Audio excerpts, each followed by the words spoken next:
समझ रहे थे भाई पाकिस्तान वर्सेस इंडिया ही सबसे बड़ी राइवलरी है और 9 जून का हम इंतजार कर रहे थे, बट यूएसए वर्सेस कनाडा के मैच ने जिस तरह से दुनिया के क्रिकेट फैंस को हैरान तो किया ही किया है, बट पाकिस्तान के क्रिकेट फैन में डर का समा, खौफ का समा बना दिया है भाई। जिस तरह की परफॉर्मेंस दिखाई है, मतलब नेक्स्ट लेवल उन्होंने आपस में क्रिकेट खेली है। जिस तरह से वो जोन्स ने क्रिकेट खेली है, 10 छक्के मारे, और जिस तरह से कनाडा के बैट्समैनों का इंटेंट था और जिस तरह से टारगेट चेज किया, मतलब बहुत ही हैरानकुन, बहुत ज्यादा हैरानकुन अप्रोच, बहुत ज्यादा नेक्स्ट लेवल की पावर हिटिंग की स्किल्स और एक नेक्स्ट लेवल की उन्होंने क्रिकेट खेली। और उससे पाकिस्तान का जो मैच है पहला, वो पाकिस्तान कह रहा है कि भाई पाकिस्तानी फैन को बड़ा डर लगने लग गया कि भाई ये जोन्स हमें पढ़ ना जाए, ये यूएसए कनाडा हमें पढ़ ना जाए। लगा तो यही है, ये पूरा अपसेट करने की सलाहियत रखते हैं पाकिस्तान को। तो उस मैच के राइट नाउ जहाँ पे हम बैठे हुए वो डिबेट फिर अपनी टीम की तरफ आ जाती है, तो ऑब्वियसली बीइंग अ पाकिस्तानी हम रिलेट कर लेते हैं चीजों को वहीं पे। तो वेरी अनलाइक अस के जहाँ पे हम अभी खड़े हैं, हमें यही नहीं पता कि हमारे ओपनर्स कौन हैं। अब वापस हम रिजवान और बाबर की, विच इज राइट, मेरे पॉइंट ऑफ व्यू से अच्छा डिसीजन है। हम उधर जा रहे हैं, फास्ट बॉलिंग हमारी कौन खेलेगा, तीसरा पेसर कौन होगा, I think Haris and Shaheen. मुझे लगता है राइट नाउ हारिस ने आखिरी मैच में अच्छी की, शाहीन बिन बॉलिंग वेल।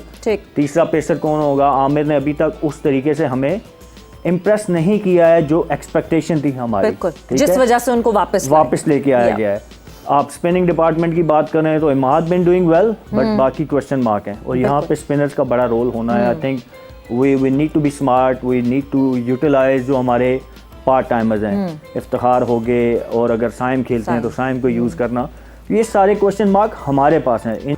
ऐसे तो मतलब बहुत खतरनाक है यूएसए भी और कनाडा भी। यूएसए को तो चलो एक माहौल बन गया था, बांग्लादेश को हराया, थोड़ा सा थ्रेट लग रहा था, बट व्हाट अबाउट कनाडा? पहली बॉल पे चौका, जो उनके बैट्समैनों का इंटेंट, जो लंबे लंबे छक्के, कभी बाबर आजम ने 10 छक्के नहीं मारे हैं एक इनिंग में, वो बंदे छक्के मार रहे हैं, अग्रेशन है, इंटेंट है, बहुत ज्यादा सीरियस थ्रेट है। एक तो ना पहले इंडिया वाले मजाक बनाते थे यूएसए हराएगा, अब तो सीरियस डर लगने लग गया है कि भाई यूएसए और कनाडा और आयरलैंड तो ऑलरेडी हमें एक मैच में बजा चुका है। बहुत डर का माहौल है बाबू भाई पाकिस्तान में। देखिए, वर्ल्ड कप 2024 का इससे अच्छा आगाज नहीं हो सकता था।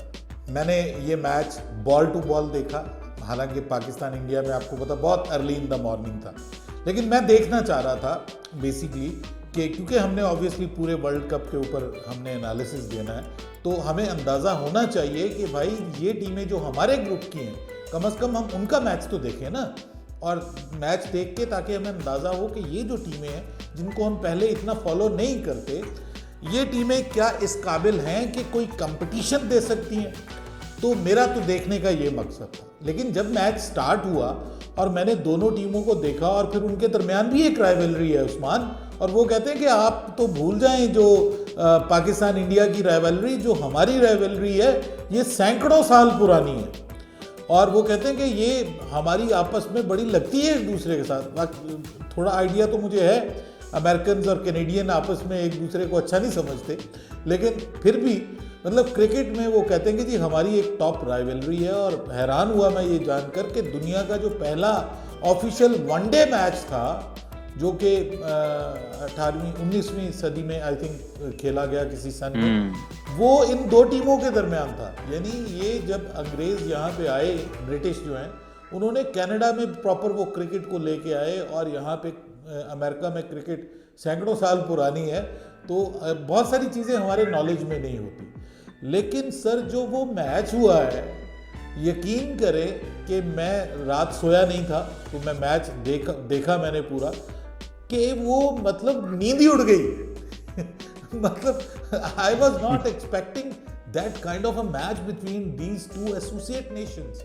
और एसोसिएट नेशंस के दरमियान जो मैंने तगड़ी फाइट देखी है, पहले जो कनाडा ने 192 मारा, वो ऐसे लग रहा था कि यार ये अमेरिका का, मुझे मतलब जो हमारे जहन में था ना कि जी उन्होंने 2 मैचेस शिकस्त दी है बांग्लादेश को, और बांग्लादेश को सीरीज हराई है, तो अमेरिका का एक थोड़ा सा रिस्पेक्ट आ गई थी पहले ही हम सब लोगों में कि भाई अमेरिका कुछ ना कुछ कर सकता है। जब उनके खिलाफ 192 बन गया, तो भाई हमारा तो दिल डरता है कि कहीं पाकिस्तान के खिलाफ कोई अपसेट ना हो जाए, क्योंकि हम तो पहले ही गिरे हुए हैं, और गिरा दे हमें कोई, और हमारा वर्ल्ड कप पहले ही फारिग हो जाए।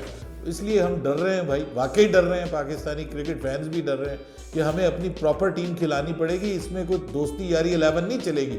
अगर दोस्ती यारी 11 खिलाई गई और शादाब को, आजम खान को, इन सबको मौका दिया गया और बाबर के कान पे जूं तक ना रेंगी, जो कि अक्सर नहीं रेंगती, तो फिर भाई आपको पूरा हक हासिल है कि आप डरें आप अमेरिका से डरें, क्योंकि फिर अमेरिका आपके साथ बुरा सलूक करेगा। आपको प्रॉपर टीम खिलानी पड़ेगी, उसके बावजूद भी you will have to play proper cricket, solid cricket to beat जो है वो अमेरिका।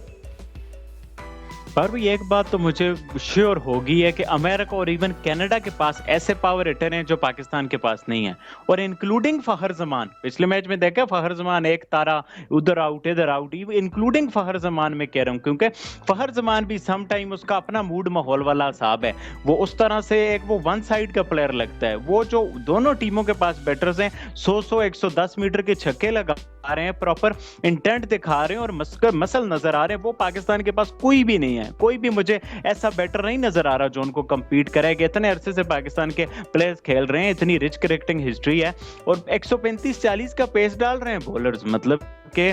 और अमेरिका का तो आप देखिए मेन प्लेयर्स ने खेला ही नहीं। प्लस उनके स्ट्राइक रेट्स हैं भाई, असल T20 क्रिकेट तो वो खेल रहे हैं। हम तो हैरान है कि हम खेल क्या रहे हैं।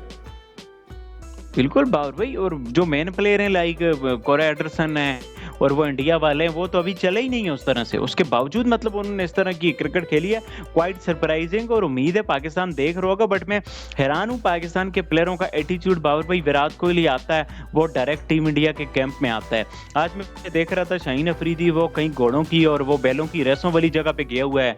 बाबर आजम एबी डिविलियर को इंटरव्यू दे रहा है, इनका अभी तक वो वर्ल्ड कप स्टार्ट ही नहीं हो रहा। जो स्टार्ट होते हैं वो बुल राइडिंग जो होती है ना, वो भैंसों के ऊपर, भैंसा माफ कीजिएगा मैं ऐसे ही आजम खान का नाम ले लिया, वो बैलों के ऊपर। तो भाई एक आपके पास भी तो है ना वो बुल, तो आपको क्या जरूरत थी वहां जाके राइडिंग देखने की? उसी के ऊपर राइडिंग कर लेते, उसको कौन सा फर्क पड़ना है। बिल्कुल ये लेकिन ये देखे ना यार, बट आप सीरियसनेस देखे ना, सीरियसनेस नहीं है सर, सीरियसनेस नहीं है। They are there to enjoy, just enjoy. वो टेक्सास में है, वो डैलस में है, वो इसको एंजॉय करेंगे, वो जाके वो टाइम स्क्वायर के सामने खड़े होंगे, वहाँ पे स्टेचू ऑफ लिबर्टी के सामने खड़े होंगे, वो एंजॉय करेंगे अमेरिका के ट्रिप को भाई। मतलब यार मैं नेगेटिव बाजुकात हो जाता हूँ, लेकिन क्या करें यार, दिल बहुत टूटा हुआ है उस्मान।